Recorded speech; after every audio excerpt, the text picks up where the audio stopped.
I'm okay, I'm fine. Kincana, Kincana, teng neng neng neng neng. Ku menahan rasa sakit, rasa sakit. Few moments later.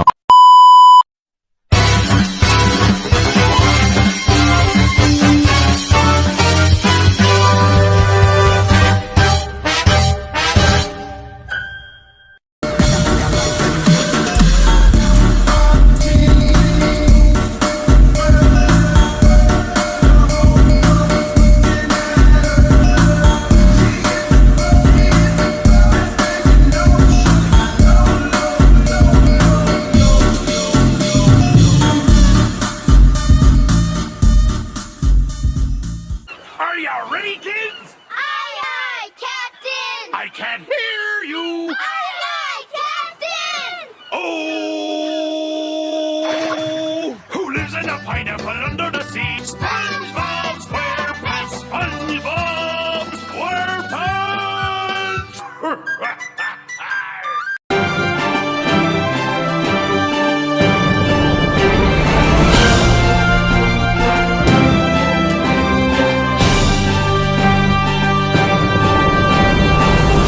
Assalamualaikum warahmatullahi wabarakatuh. Salam sejahtera, selamat pagi. Kami dari kelompok 1 akan mempresentasikan video mengenai penyelenggaraan administrasi negara penyandang disabilitas. Selamat menyaksikan. Indonesia sebagai negara yang menjunjung tinggi nilai kesetaraan dan inklusi masih menghadapi berbagai tantangan dan juga kendala dalam penyelenggaraan administrasi negara pada penyandang disabilitas. Meskipun telah ada kebijakan dan juga program yang telah dibuat oleh pemerintah, tapi masih ada hak yang belum terpenuhi dan juga hak yang belum dilindungi oleh penyandang disabilitas. Terkadang implementasi yang telah dilakukan di lapangan sering tidak sesuai dengan harapan. Salah satu masalah yang dihadapi oleh penyandang disabilitas adalah aksesibilitas pelayanan publik, yang dimana mereka masih membutuhkan fasilitas seperti gedung pemerintahan dan juga pelayanan fasilitas publik seperti toilet khusus, kemudian area parkir khusus, dan juga lift khusus untuk mereka yang menggunakan kursi roda. Selain itu, mereka juga membutuhkan layanan informasi dalam format yang dapat diakses oleh semua, seperti penerjemahan bahasa isyarat yang masih sangat minim. Penyelenggaraan administrasi negara di Indonesia masih menghadapi berbagai masalah dalam memberikan layanan yang inklusif bagi penyandang disabilitas. Beberapa masalah dan praktik yang perlu diperhatikan ialah: pertama, aksesibilitas fisik. Banyak gedung pemerintahan yang belum sepenuhnya ramah disabilitas seperti kurangnya rem, elevator yang dapat diakses, dan toilet yang sesuai standar untuk penyandang disabilitas. Kedua, aksesibilitas informasi. Kurangnya informasi yang disediakan dalam format yang dapat diakses oleh penyandang disabilitas seperti teks braille untuk tunanetra, penerjemah bahasa isyarat untuk tunarunggu, atau situs web yang kompatibel dengan teknologi pembaca layar. Ketiga, sikap dan pengetahuan aparatur negara. Masih ada aparatur negara yang kurang paham atau kurang sensitif terhadap kebutuhan khusus penyandang disabilitas, yang dapat menyebabkan diskriminasi atau layanan yang kurang optimal. Keempat, kebijakan dan regulasi. Meskipun sudah ada peraturan yang mendukung hak-hak penyandang disabilitas, implementasi di lapangan seringkali belum konsisten. Contohnya ialah Undang-Undang Nomor 8 Tahun 2016 tentang penyandang disabilitas yang belum sepenuhnya diimplementasikan dalam berbagai aspek administrasi publik. Kelima, sistem pendidikan dan pelatihan. Kurangnya pendidikan dan pelatihan khusus bagi aparatur sipil negara untuk melayani penyandang disabilitas dengan lebih baik. Hal ini mengakibatkan kurangnya pengetahuan tentang bagaimana memberikan layanan yang inklusif dan ramah disabilitas. Keenam, peluang kerja dan ketenagakerjaan. Kesempatan kerja bagi penyandang disabilitas dalam sektor pemerintahan masih sangat terbatas. Meski ada aturan yang mengharuskan instansi pemerintah mempekerjakan penyandang disabilitas, penerapannya belum optimal. Ketujuh, pelayanan publik. Banyak pelayanan publik yang masih belum dapat diakses dengan mudah oleh penyandang disabilitas, misalnya pelayanan di kantor kelurahan, kecamatan, dan instansi lainnya yang belum sepenuhnya inklusif. Yang ke-8, partisipasi dalam pengambilan keputusan. Penyandang disabilitas seringkali tidak dilibatkan secara aktif dalam proses pengambilan keputusan yang menyangkut kepentingan mereka. Keterwakilan mereka dalam lembaga pemerintahan dan politik masih sangat minim. Sekian dan terima kasih.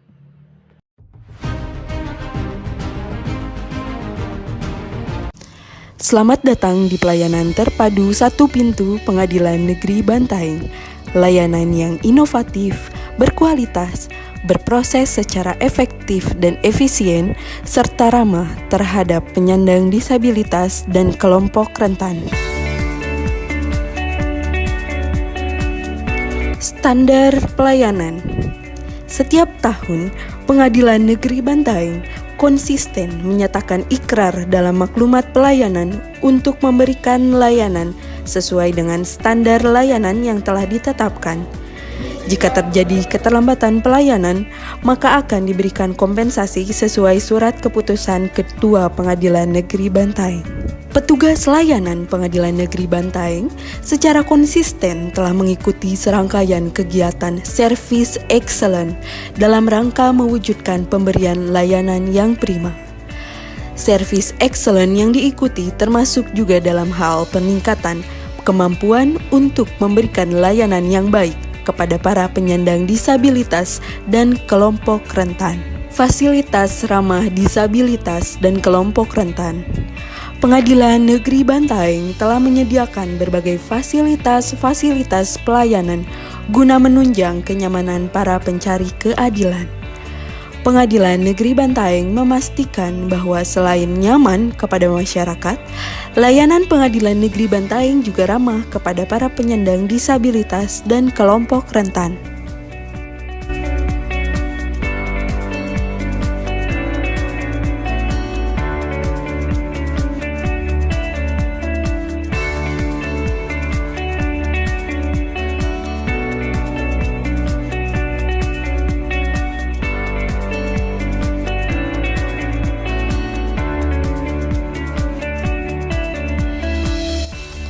Saya membahas dampak pelanggaran administrasi negara terhadap penyandang disabilitas baik positif maupun negatif. Berikut adalah beberapa contohnya. Yang pertama itu ada dampak positif, yaitu aksesibilitas. Yaitu pemerintah berusaha meningkatkan aksesibilitas fasilitas dan sarana publik seperti transportasi, pendidikan, dan kesehatan untuk memudahkan penyandang disabilitas dalam berpartisipasi secara efektif dalam masyarakat. Yang kedua itu ada perlindungan hukum, yaitu Undang-Undang Nomor 8 Tahun 2016 tentang penyambutan disabilitas dan peraturan pemerintah lainnya, memberikan perlindungan hukum yang lebih spesifik kepada penyandang disabilitas, termasuk sanksi administratif bagi perusahaan yang tidak mempekerjakan mereka. Yang ketiga itu ada bantuan hukum, yaitu pemerintah memberikan bantuan hukum yang lebih spesifik kepada penyandang disabilitas, seperti peraturan daerah yang mengatur bantuan hukum bagi masyarakat miskin termasuk penyandang disabilitas. Yang kedua itu ada dampak negatif, yaitu seperti kursi roda khusus yang diperlukan oleh penyandang disabilitas dengan disabilitas cerebral palsy. Yang kedua itu ada diskriminasi.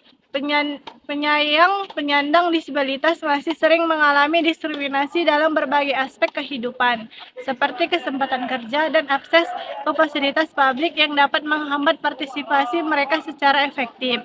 Yang ketiga itu kurang dana, yaitu pemerintah seringkali mengalami keterbatasan dana untuk memberikan fasilitas yang sesuai untuk penyandang disabilitas, seperti fasilitas kursi roda yang diperlukan oleh beberapa penyandang disabilitas. Sekian pemaparan saya kembalikan kepada pemateri. Penegakan hukum berdasarkan Undang-Undang Nomor 30 Tahun 2014 tentang Administratif Pemerintahan bertujuan untuk penyelenggaraan pemerintah yang baik, bersih, dan bebas dari praktik korupsi, kolusi, serta nepotisme. Adapun undang-undang ini menekankan prinsip-prinsip dasar good governance seperti legalitas, profesionalitas, keterbukaan, akuntabilitas, dan keadilan. Nah, setiap pejabat administratif negara harus diwajibkan untuk menjalankan kewenangannya sesuai dengan peraturan perundang-undangan. Hubungan hukum hak asasi manusia atau HAM dengan penyelenggaraan administrasi negara bagi penyandang disabilitas sangatlah erat kaitannya dan sangat penting untuk menjamin inklusivitas serta kesetaraan dalam akses pelayanan publik seperti penyediaan kursi roda ataupun tongkat dalam persidangan. Sesuai dengan prinsip-prinsip hak asasi manusia, setiap individu termasuk penyandang disabilitas memiliki hak untuk diperlakukan sama di depan hukum dan mendapatkan pelayanan yang adil dari pemerintah dikarenakan Undang-Undang Nomor 8 Tahun 2016 tentang penyandang disabilitas menegaskan bahwa negara wajib menyediakan akses yang setara bagi penyandang disabilitas dalam semua aspek kehidupan di masyarakat. Sekian yang materi yang bisa saya sampaikan. Terima kasih.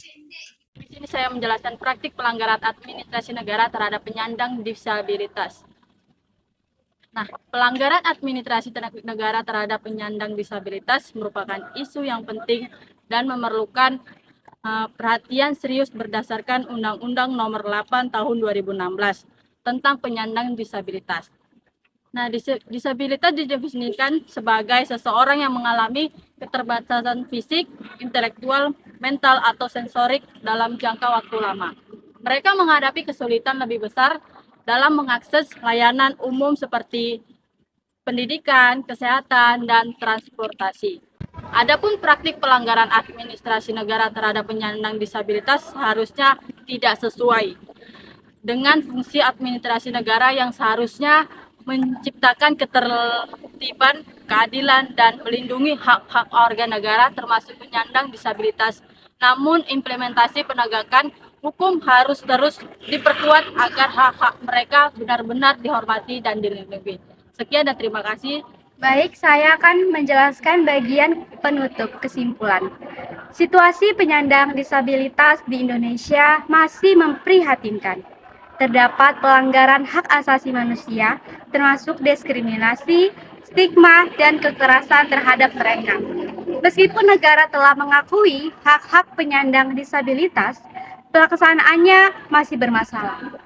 Beberapa pendekatan kebijakan yang dapat membantu adalah inklusivitas dalam pendidikan, peningkatan kuota ketenaga kerjaan, dan partisipasi penyandang disabilitas dalam perumusan kebijakan.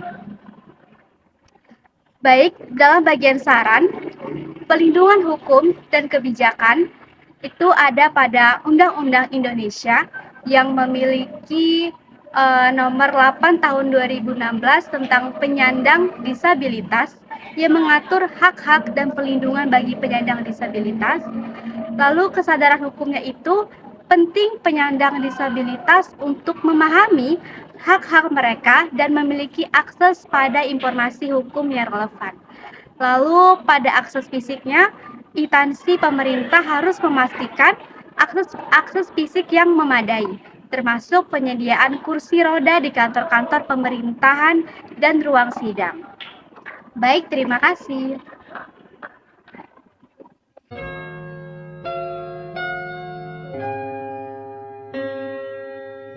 Sa